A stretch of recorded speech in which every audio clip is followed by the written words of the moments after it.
오늘 하나님께서 우리에게 주시는 말씀은 로마서 16장 3절로 4절 말씀입니다. 로마서 16장 3절로 4절 말씀.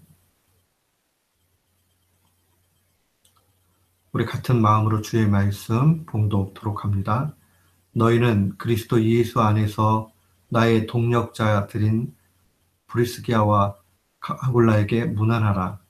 그들은 내 목숨을 위하여 자기의 목까지도 내놓았나니 나뿐 아니라 이방인의 모든 교회도 그들에게 감사하느니라. 아멘. 저는 오늘 본문 말씀을 통해서 바울의 동역자 브리스가와 아굴라라는 제목으로 주의 말씀을 선포하도록 하겠습니다. 이 로마서의 마지막 16장에 오면 바울이 두드러지게 많은 사람들을 열거하면서 두 가지의 내용으로 편지하는 것을 보게 됩니다.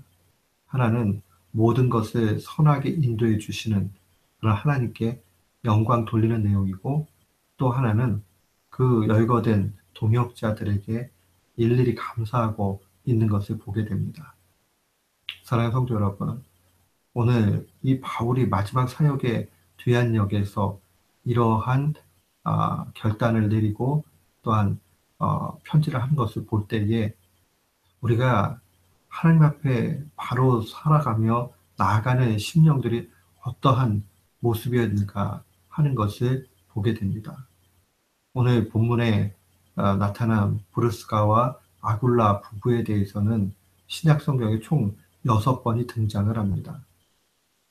이 본문에는 브루스가와 아굴라라고 이렇게 표현이 되어 있지만은 더 많은 부분에는 브루스길라라고 이렇게 이름이 나온 것을 보게 됩니다. 아굴라라는 사람은 소아시아의 본도 출신의 유대인이었습니다. 바울과 같이 이 장막을 만드는 텐트 메이커였다는 것을 우리는 알고 있습니다.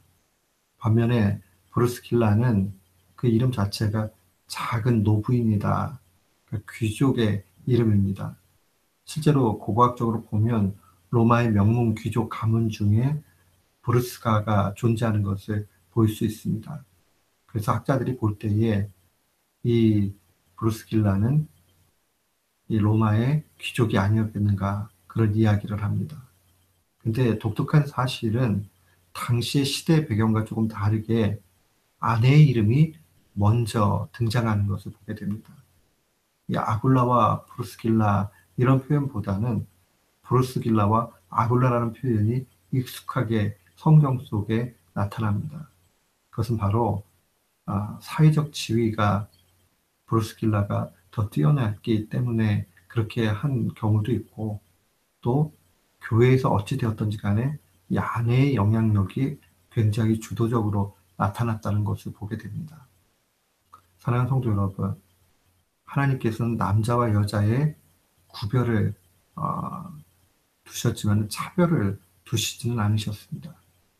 남자에게 필요한 책임과 여자에게 주어지는 책임이 상호간에 약간은 다르지만은, 그러나 리더십에 있어서 어떠한 차별도 있지 않고 또 책임에도 동일합니다. 그런 의미에서 보면 교회 안에서 열심으로 그를 섬기는 데는 남자나 여자나 차별이 없다 하는 것을 볼 수 있습니다. 특별히 이들은 로마에서 세워진 디아스포라에서 복음을 받아들였을 것으로 추정이 됩니다. 왜냐하면 이들이 고린도에 와서 개종했다라는 그런 기록이 없는 것을 볼 때에 이미 복음을 수용한 그런 부부였다는 것을 보게 됩니다. 사도행전 18장 2절에 보면 글라디오 황제가 추방령을 내렸을 때에 그들이 외국으로 이주하게 되지요. 그게 한 49년 정도 됩니다. 그래서 고린도에 정착을 하게 되고, 바울이 고린도에 갔을 때에 1년 6개월 동안 정말 열심으로 그들에게 말씀을 가르치죠. 그때에 복음의 깊이를 더욱 깊이 깨닫게 되는 것을 보게 됩니다. 이들은 그뿐만이 아니라 바울이 고린도를 이제 떠나서 아시아로 가는 도중에 이 부부를 에베소에 머무르게 합니다. 그리고 자신은 제3차 전도 여행으로 가지요. 근데 그 에베소에 있을 때에 알렉산드리아 출신의 아주 학식이 뛰어났던 아볼로를 만나게 되지요. 근데 아볼로는 부분적으로 복음을 알고 있었습니다. 그런데 그들이 이 아볼로에게 주의 말씀을 깊이, 이 바울에게서 배운 것을 깊이 가르친 것을 보게 됩니다. 그리고 나서 이제 한참 지나고 나면 새 황제가 등극한 이후에 그들이 다시 로마로 오게 된 것을 보게 됩니다. 그들의 삶은 하나님 앞에 중심적으로 살았을 뿐만 아니라 좋은 동역자의 그러한 모습을 보여줍니다. 가다가 얼마나 믿음직스러우면 이 에베소 교회를 위해서 이 두 사람을 또 남겨놓는 것 참 귀한 일이라고 생각을 합니다. 본문의 4절 말씀을 보면 바울은 이렇게 이야기를 합니다. 그들은 내 목숨을 위하여 자기의 목까지 내어놨다. 그러기 때문에 나뿐만 아니라 이방인 교회들도 그들에게 큰 감사를 돌린다라는 이야기를 합니다. 참 이런 얘기를 볼 때에 우리는 사도행전 18장 19절, 18장 19장 두 장 말씀 속에서 그들이 얼마나 바울 사역에 충성을 다해서 동역을 했는가 하는 것을 보게 됩니다. 사도행전 18장에 보면 회당장 그리스도가 주님의 그 복음을 받아들이고 온 가족이 회심을 하지요. 그러면서 점점 이제 바울 일행에게 박해가 가해지기 시작을 합니다. 그러다가 회당장 소스테네가 유대인에게 고소를 당해 위험에 빠졌을 때 바울도 아주 큰 위험에 빠지잖아요. 그때에도 떠나지 않고 그 목숨을 다해가지고 바울의 사역을 동역한 것을 보게 됩니다. 사도행전 19장에 오면 이보다 훨씬 큰 에베소에서의 폭동 사건이 나오지요. 에베소에서 그 폭동 사건이 일어났을 때도 바울을 도왔던 것을 보게 됩니다. 사랑하는 성도 여러분, 우리는 이 상황들을 바라보면서 오늘도 우리가 마음에 다짐해야 되는 것이 있습니다. 그것은 바로 우리가 하나님의 일꾼이고 하나님의 일꾼으로서 하나님의 동역을 해야 되고 그 동역은 한 사람이 아니라 많은 사람들의 힘을 합쳐서 나가야 한다는 겁니다. 오늘도 마찬가지죠. 교회 사역도요, 목사 혼자 그렇게 사역할 수 있는 그런 것이 되지 못합니다.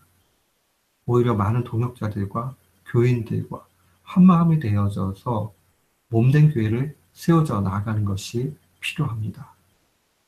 오늘 마음속에 먼저 우리가 기억을 해야 되는 것은 우리가 하나님의 일꾼으로 하나님 앞에 브루스길라와 아굴라와 같이 하나님의 좋은 동역자인가 다시 한번 생각해 봐야 되고, 또한 하나님께서 이 동역자들을 통해서 이끌어 가시는 걸 바라보면서 한 사람 한 사람 귀중하게 여기고 하나님 앞에 영광과 감사를 올려야 됩니다. 우리가 신앙생활 하면서 만나는 사람들은 우연히 만나는 사람들이 결단코 아닙니다. 그들을 만나게 하신 것은 하나님의 은혜 가운데 있는 것이고 우리는 그러한 의미에서 또 감사를 드려야 됩니다.